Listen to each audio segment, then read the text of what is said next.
भगवान शंकर द्वारा संसार संहार के पश्चात का वर्णन।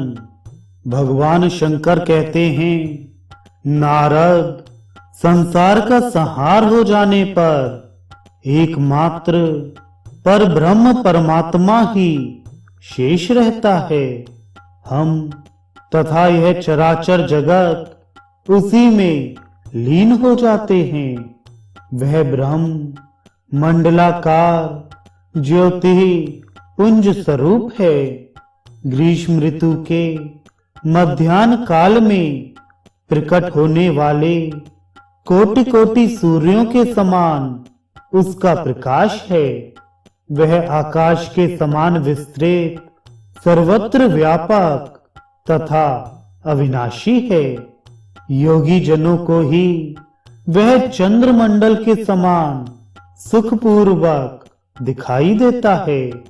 योगी लोग उसे सनातन परब्रह्म कहते हैं और दिन रात उस सर्व मंगलमय सत्य स्वरूप परमात्मा का ध्यान करते रहते हैं।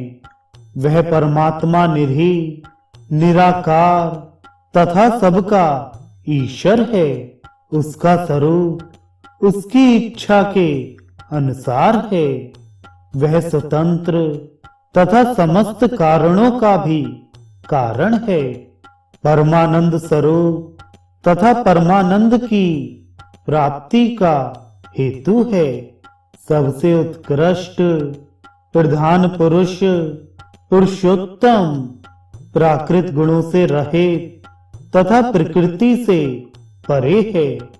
प्रलय के समय उसी में सर्वबीज स्वरूपिणी प्रकृति लीन होती है। ठीक उसी तरह जैसे अग्नि में उसकी दाहिका शक्ति, सूर्य में प्रभा, दुग्ध में धवलता और जल में शीतलता लीन रहती है। मुने, जैसे आकाश में शब्द और पृथ्वी में गंध सदा विद्यमान है, उसी तरह निर्गुण ब्रह्म में निर्गुण प्रकृति सर्वदा स्थित है।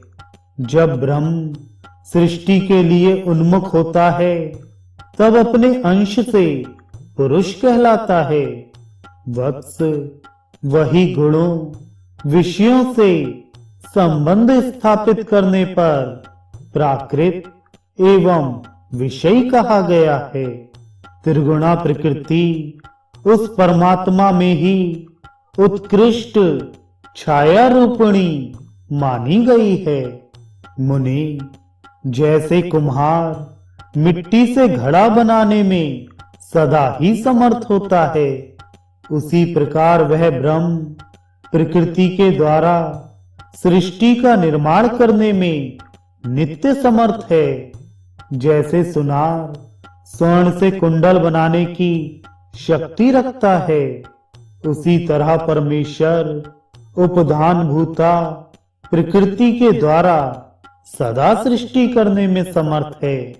जैसे कुम्हार मिट्टी का निर्माण नहीं करता, मिट्टी उसके लिए नित्य एवं सनातन है, तथा जैसे सुनार स्वर्ण की सृष्टि नहीं करता, स्वर्ण उसके लिए नित्य वस्तु ही है, उसी प्रकार वह पर ब्रह्म परमात्मा नित्य है और वह प्रकृति भी नित्य मानी गई है।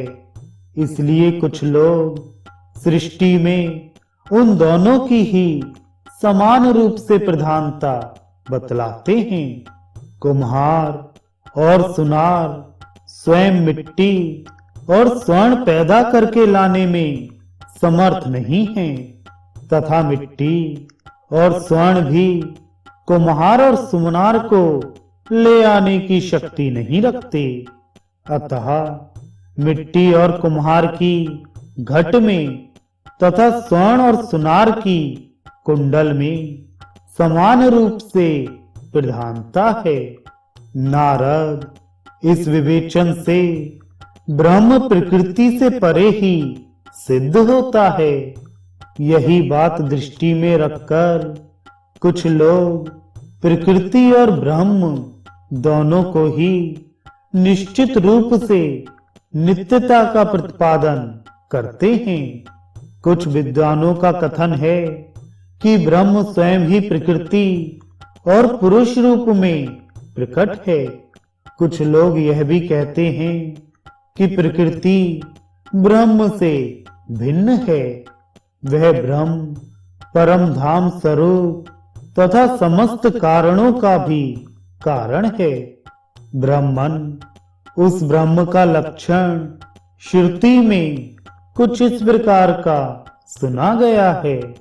ब्रह्म सबका आत्मा है, वह सबसे निर्लिप्त और सबका साक्षी है, सर्वत्र व्यापक और सबका आदि कारण है।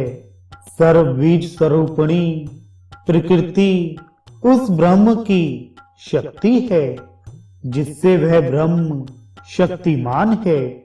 अतः शक्ति और शक्तिमान दोनों अभिन्न हैं।